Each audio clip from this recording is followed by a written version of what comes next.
Hello दोस्तों, कैसे हैं आप सब। मेरे YouTube channel Dhanvarsha electric hub में आपका स्वागत है। मैं हूं संजीव कुमार।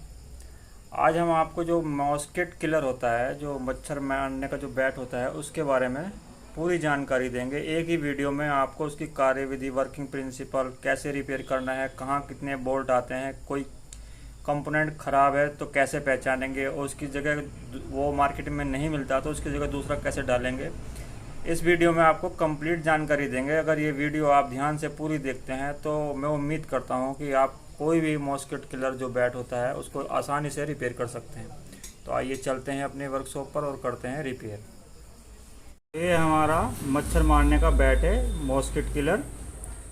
तो मैं इसके आपको जो सबसे पहले इसकी कार्यविधि यानी कि वर्किंग प्रिंसिपल को समझाऊंगा। जब तक हम इसके वर्किंग प्रिंसिपल को नहीं समझेंगे हम इसको रिपेयर नहीं कर पाएंगे। किसी भी चीज़ को रिपेयर करने से पहले उसकी कार्यविधि को समझना ज़रूरी है कि वो काम कैसे करता है, क्या क्या उसमें फंक्शन है। अगर हमें यही नहीं पता होगा कि इसमें क्या फंक्शन है, हमें क्या करना है, तो हम उसे रिपेयर नहीं कर पाएंगे। तो मैं इसको जल्दी से ओपन कर लेता हूँ।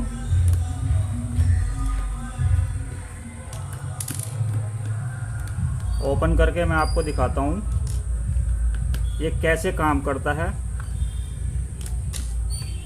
इसमें जो मेन दिक्कतें आती हैं वो भी मैं आपको बताऊंगा, और उनकी जो है समस्याओं को दूर करने के लिए हमें क्या करना चाहिए मैं वो भी आपको बताऊंगा।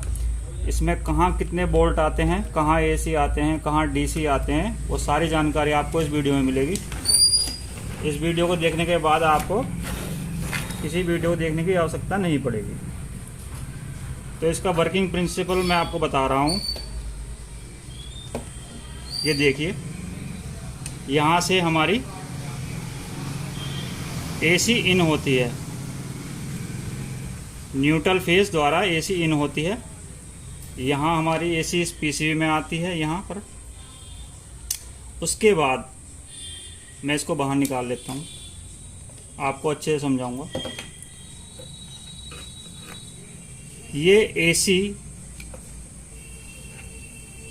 इस पीएफ के द्वारा, न्यूट्रल हो चाहे फेस हो, एक लाइन इस पीएफ के द्वारा यहाँ से यहाँ आती है, यहाँ से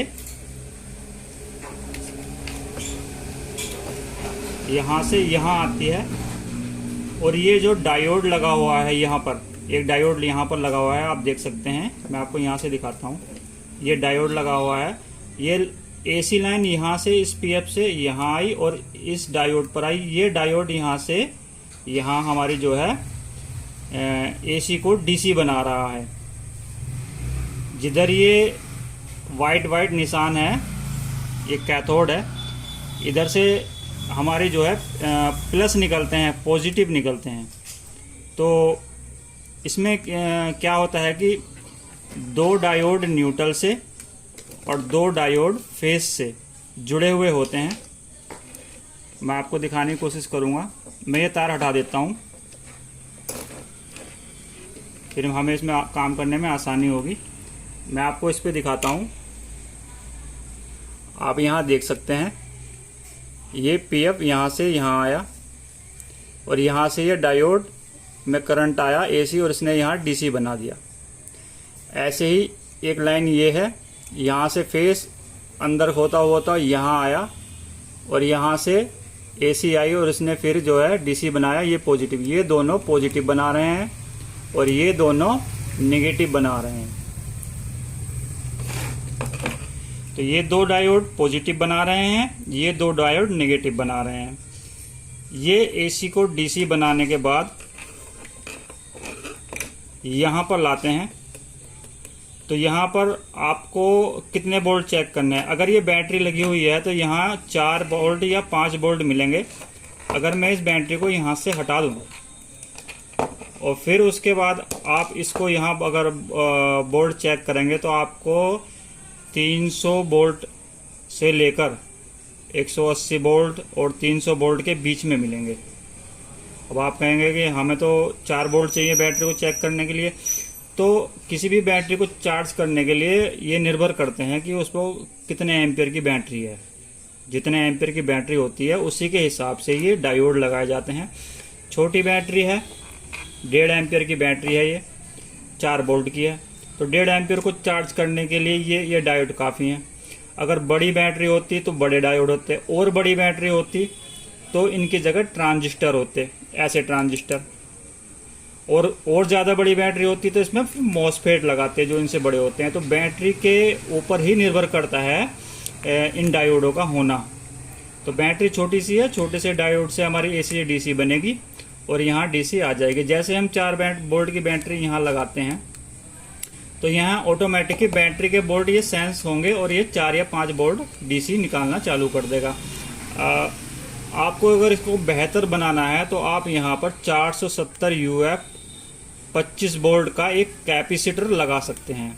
उससे क्या होगा, यहाँ डीसी जो है वो फिल्टर हो जाएगी और फिल्टर होने के बाद बैटरी की लाइफ बढ़ जाएगी। बैटरी को मतलब जो ये मान के चलिए जो फिल्टर डीसी होती है, प्योर डीसी, वो मिलनी चालू हो जाएगी। इससे बैटरी की लाइफ बढ़ जाएगी और यहाँ भी ये आपकी जो सर्किट है ये सेफ हो जाएगा। उसके बाद इसमें 3 सेक्शन है। ये एसी से यहाँ डीसी बन गए। अब डीसी से फिर यहाँ एसी बनेगी। अब डीसी से एसी कैसे बनेगी मैं आपको दिखाता हूँ। ये है ट्रांजिस्टर, ये एनपीएन ट्रांजिस्टर है और ये एक स्टेप अप ट्रांसफार्मर है। ट्रांसफार्मर 2 प्रकार के होते हैं, एक स्टेप अप, एक step down. Step down transformer वे होते हैं जो ज़्यादा वोल्टेज को कम बनाते हैं और स्टेप अप ट्रांसफार्मर वे होते हैं जो कम वोल्टेज को ज़्यादा वोल्टेज में बनाते हैं। तो ये स्टेप अप ट्रांसफार्मर है, ये कम वोल्टेज को ज़्यादा वोल्टेज बनाएगा। अब मैं आपको दिखाता हूँ। ये हमारा स्विच है, ये देखिए, ये पॉजिटिव है, ये पॉजिटिव यहाँ से यहाँ गया। उसके बाद जैसे ही हम इस स्विच को ऑन करते हैं, ये स्विच इस पॉइंट, ये वाला पॉइंट इस वाले पॉइंट से भिड़ जाएगा और भिड़ने के बाद ये ट्रैक यहाँ से घूमता हुआ इस ट्रांसफार्मर की नंबर 2 कोयल पर आया है। इसमें 3 कोयल, इस ट्रांसफार्मर में 3 लेग इधर हैं और 3 लेग इधर हैं, 1 2 और 3, 1 2 3। ये जो लाइन है, ये कोयल की जो ये वाला पॉइंट है और ये वाला पॉइंट, ये अंदर से जो है इंटरनली आपस में भिड़ा हुआ रहता है, मतलब मिला हुआ रहता है। हम मीटर से आपको दिखाते हैं। मीटर को कंटिन्यूटी मोड पर करते हैं।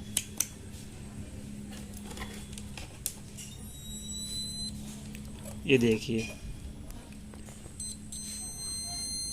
ये आपस में ये दोनों पॉइंट जो है आपस में मिले हुए होते हैं।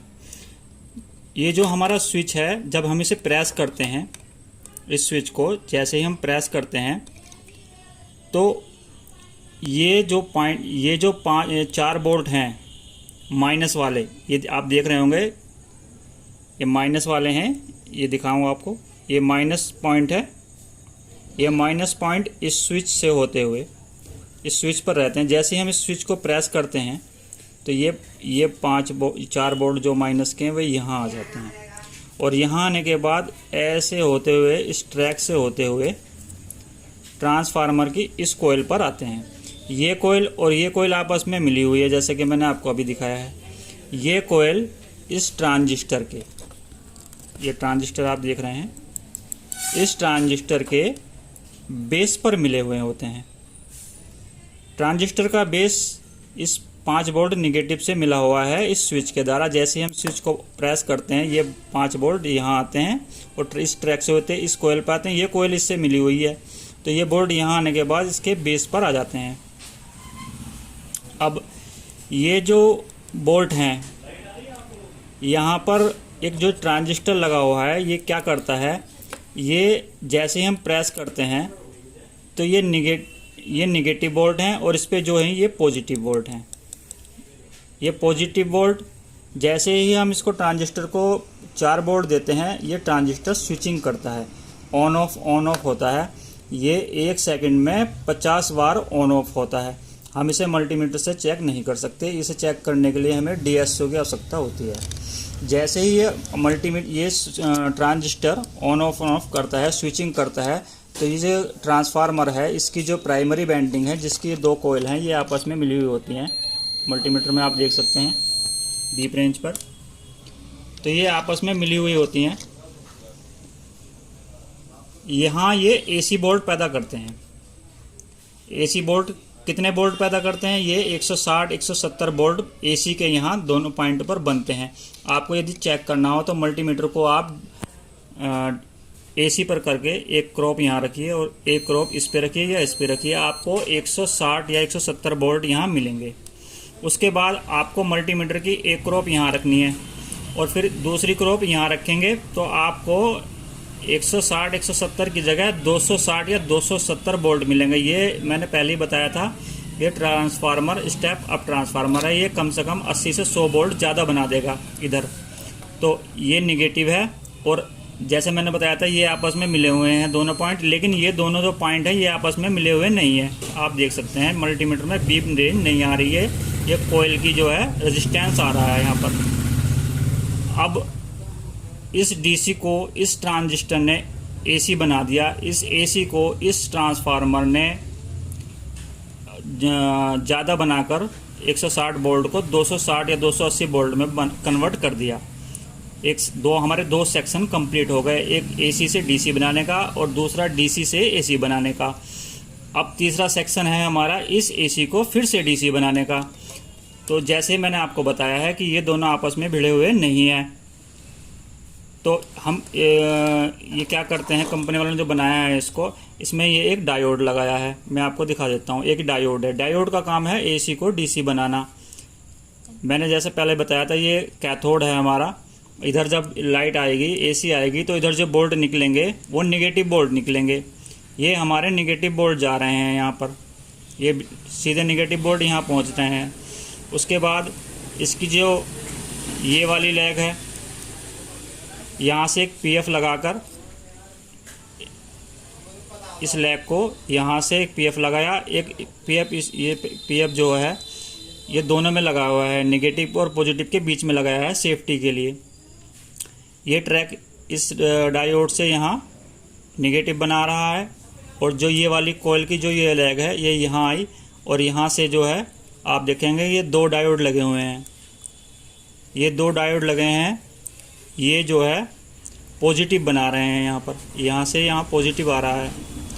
ये पॉजिटिव और ये नेगेटिव हमारे इस कैपेसिटर में पहुँच रहे हैं। दोस्तों मैं आपको एक जानकारी और देना चाहूँगा, सुरक्षा से रिलेटेड है ये। आप यहाँ पर जो डीसी बोल्ट बनेंगे उसको मत नापना मल्टीमीटर से।